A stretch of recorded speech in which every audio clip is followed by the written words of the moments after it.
Hello, so today we're going to find how to find the maximum, global maximum and minima of a closed and bounded region using a multivariable calculus.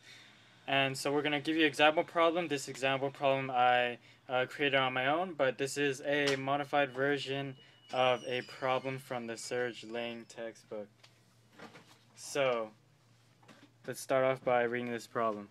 It says to find the maximum and minimum points of the equation 2x plus y squared with corners of positive negative 2 and positive negative 2.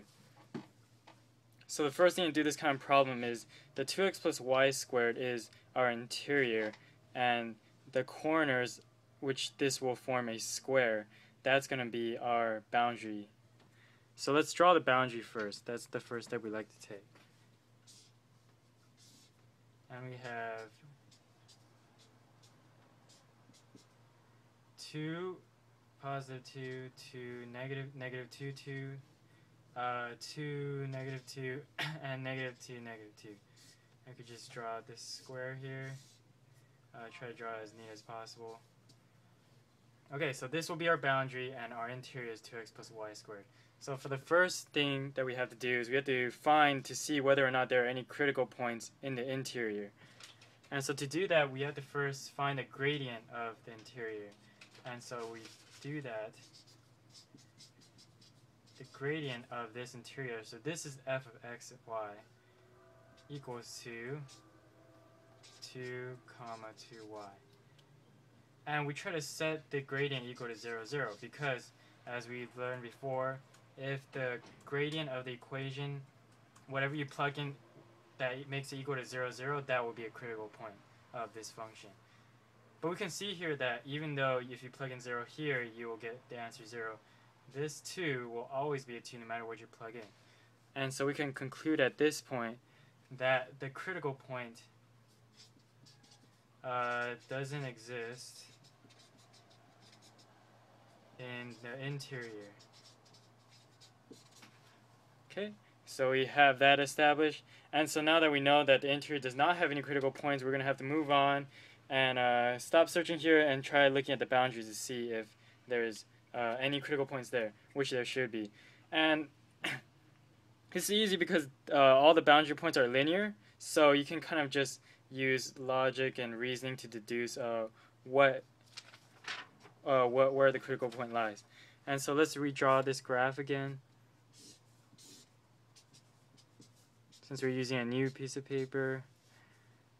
Alright, it's kind of messy. Okay, so we have these points.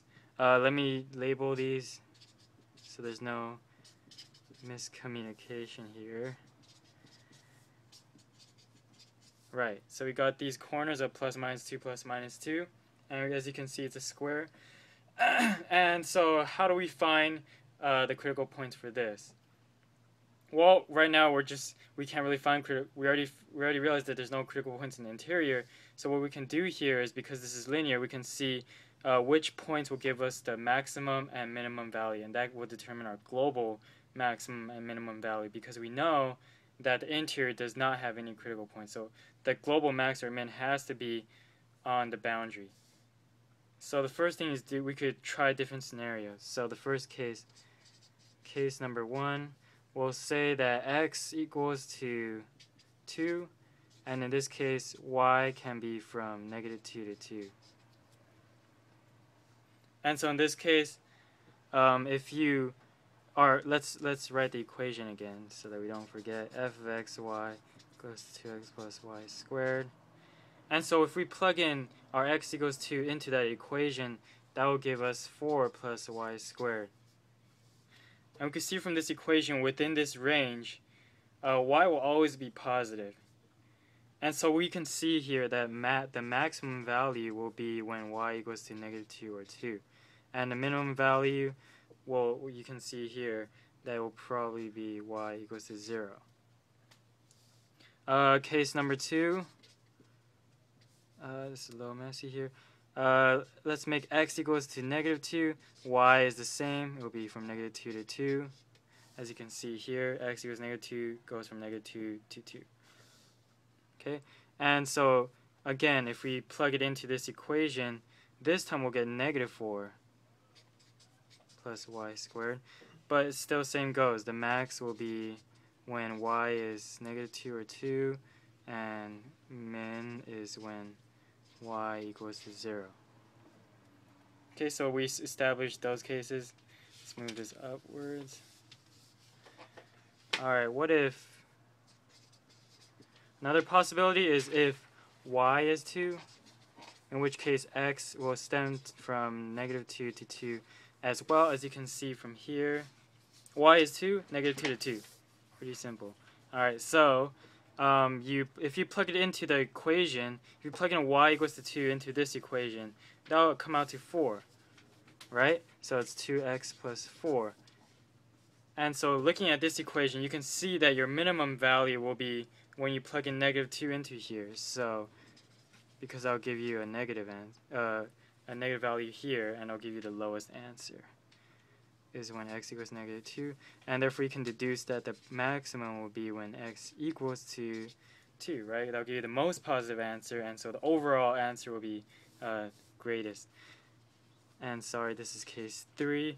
And so our final case here is if y equals to negative 2, and x as well will still go from negative 2 to 2.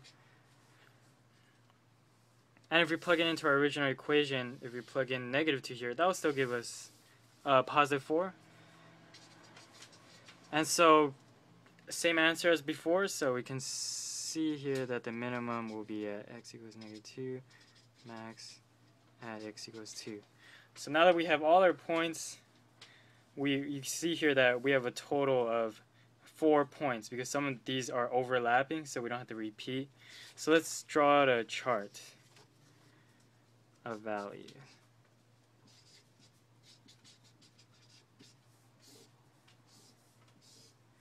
And so we could do negative 2, 2, 2, 2, negative 2, negative 2, 2, negative 2. And once again, our f of xy equation is 2x plus y squared. So now all we gotta do is plug it in. So if we plug in negative 2 and 2 here, that'll give us 0. If we plug in 2, 2, that'll give us 8. Plug in negative 2, that'll give us 0 again. And if we plug in 2, negative 2, that'll give us 8. And so we can see here that based on these values, the maximum value will be 8, and the minimum value will be 0. So the maximum value is at 8, and the points at which there gives the maximum value is positive 2, 2, and 2, negative 2, and the minimum value be 0, and the points that give that value is negative 2, 2, and negative 2, negative 2. And so we will say that these are the global min points, and these are the global max points. Okay, and that's basically how you solve a global max and min problem.